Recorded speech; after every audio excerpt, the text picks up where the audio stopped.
Hello friends, welcome back to my channel. எல்லாரும் எப்படி இருக்கீங்க? நல்லா இருக்கீங்களா? இன்னைக்கு வந்து நம்ம என்ன பார்க்க போகிறோம்னு பார்த்தீங்கன்னா, சென்னை கொரட்டூரில் இருக்கக்கூடிய ஜம்புகேஸ்வரர் ஆலயத்தை பற்றி தான் பார்க்க போகிறோம். இந்த கோவிலில் முக்கியமான கடவுள் யார் பார்த்தீங்கன்னா, சிவபெருமான் வந்து ஜம்புகேஸ்வரர்ன்ற நாமத்தால் அழைக்கப்படுறாரு. அம்பாள் வந்து அகிலாண்டேஸ்வரின்ற நாமத்தால் அழைக்கப்படுறாங்க. இந்த கோவிலோட தல தீர்த்தம் பார்த்தீங்கன்னா லக்ஷ்மி புஷ்கரணி தீர்த்தம். ஸோ இந்த கோவில் வந்து பார்த்தீங்கன்னா கோபுரம் இல்லாத மொட்டை கோவிலாக இருக்கும். அதாவது கோபுரம் இல்லாத ஒரு கோவில். ஸோ மொட்டை கோபுரம்னு சொல்லப்படுது. இந்த கோவில் பார்த்தீங்கன்னா 2 நுழைவாயில் இருக்குது. ஒன்று வந்து கிழக்கு நுழைவாயில், இன்னொன்று தெற்கு நுழைவாயில். கிழக்கு நுழைவாயில் உள்ள நீங்கள் நுழையும் போதே பார்த்தீங்கன்னா ரைட் சைடில் வந்து நவகிரகங்கள் இருக்கும். உள்ளே போனீங்கன்னா நந்தி பகவான் இருப்பாங்க, பலிப்பீடம் இருக்கும், உள்ள கருவறைக்கு போகலாம். நந்தி பகவானுக்கு நேராக லெஃப்டில் பார்த்தீங்கன்னா நாவல் பழமும் அத்திப்பழம் இந்த 2 மரமும் சேர்ந்து இருக்கும். அதுக்கு கீழே விநாயகர் பெருமான் இருப்பாங்க. ஸோ தெற்கு பக்கம் வாசப்படி வழியாக வந்தீங்கன்னா, அந்த கோபுரம் வழியாக வந்தீங்கன்னா உள்ள நுழைவாயிலுக்கு முன்னாடியே இடதுபுறத்தில் வந்து ஐயப்பன் சன்னதி இருக்கும். அதுக்கப்புறம் நம்ம உள்ளே வந்தோம்னா நேராக நமக்கு வந்து அந்த கோவிலோட மொட்டை கோபுரத்தில் வந்து சிவபெருமான் ஃபேமிலியோட சொதி சிற்பமாக அந்த செவற்றில் இருக்கும். நம்ம நேராக உள்ளே போனோன்னா நமக்கு ஃபஸ்ட்டு தேவி அகிலாண்டேஸ்வரி அம்பாள் தான் தெரிவாங்க. இடதுபுறமாக வந்திங்கன்னா சிவபெருமான் தெரிவாங்க. ஸோ சிவபெருமான் வந்து இடதுபுறம் கிழக்கு நோக்கி, அதான் கிழக்க தான் நான் இடதுபுறம் சொல்லிட்டேன், கிழக்கு நோக்கி இருப்பார். அம்பாள் வந்து பார்த்திங்கன்னா தெற்கு நோக்கி இருப்பாங்க. சிவபெருமானை நம்ம வணங்கும் போது சிவபெருமானுக்கு வலது புறத்தில் 2 விநாயகர் இருப்பாங்க. இடதுபுற சைடில் பார்த்தீங்கன்னா சுப்பிரமணிய சுவாமி வந்து வள்ளி தேவசேனாவோட காட்சி தருவார். வள்ளலார் ஃபோட்டோ அங்கே இருக்கும். அதுக்கப்புறம் பார்த்தீங்கன்னா அம்பாள் அகிலாண்டேஸ்வரி தாய் இருப்பாங்க. சிவபெருமானுக்கு எதிர்க்க ஒரு 4 கால் மண்டபம் மாதிரி இருக்கும். நான் 4 கால் தான் பார்த்தேன், அதனால் அப்படி சொல்கிறேன். அந்த மண்டபத்தில் வந்து கண்ணப்ப நாயனாரோட சிற்பம் இருக்கும், அப்புறம் காகபுஜண்டரோட சிற்பம் இருக்கும், எல்லாம் இருக்கும். அந்த மண்டபத்தில் உட்காந்து நீங்கள் சிவசோத்திரம் சிவபுராணம்லாம் படிச்சிங்கன்னா பயங்கர வைப்பாக இருக்கும்.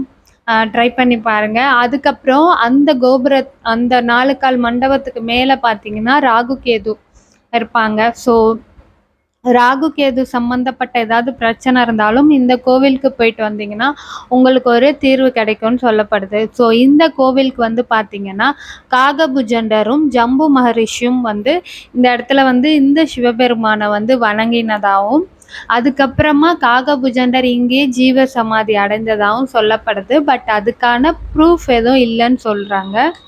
அதுக்கப்புறம் பார்த்தீங்கன்னா திருஞான சம்பந்தரும் இந்த கோவிலுக்கு வந்திருக்கிறாரு.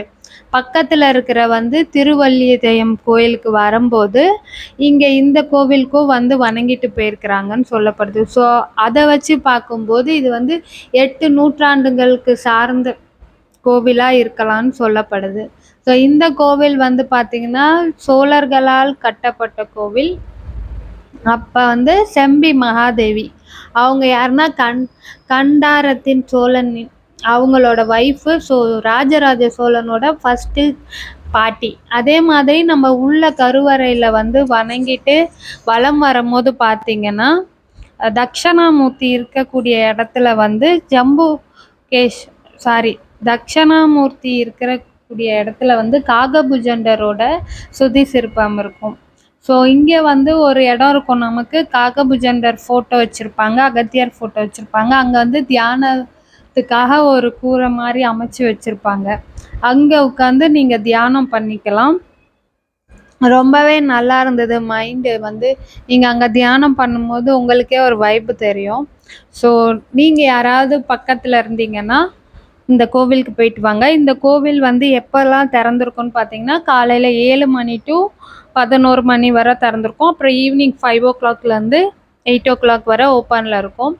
இன்னொன்று பார்த்தீங்கன்னா இங்கே வந்து காகபுஜண்டருக்கு வந்து சாட்டர்டேவும் தேர்ஸ்டேன்னு நினைக்கிறேன், தேர்ஸ்டேவா டியூஸ்டேவான்னு எனக்கு சரியாக தெரியல, அவருக்கு வந்து பூஜை பண்ணுறாங்க. 7:30க்கு ஸ்டார்ட் பண்ணுறாங்க, 8:30க்கெலாம் பிரசாதம் கொடுத்து முடிச்சிடுறாங்க.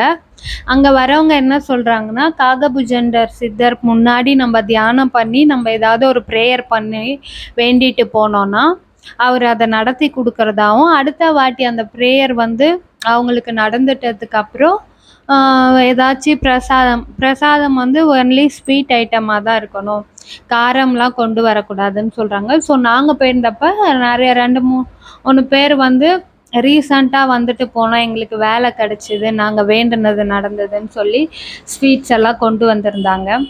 ஸோ ரொம்பவே வந்து நல்லா இருந்தது. அண்டு இங்கே போனப்போ வந்து நாங்கள் சிவபெருமான் கிட்ட போகும்போது ஒருத்தவர் வந்து சிவபுராணம் பாடிட்டு இருந்தாங்க.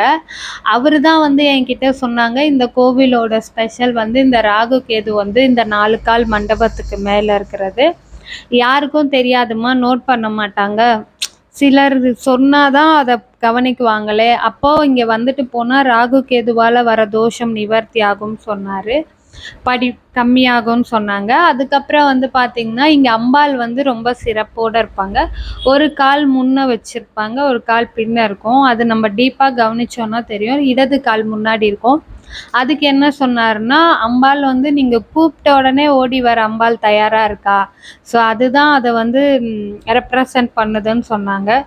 ஸோ இந்த கோவில் வந்து பாடி திருவல்லீஸ்வரர் டெம்பிளுக்கு நியர்பை இருக்குது, இல்லைன்னா விவேகானந்தா ஸ்கூல் இருக்குது, அங்கேருந்து போய் கேட்டிங்கன்னா இந்த கோவில் எங்கே இருக்குன்னு சொல்லுவாங்க.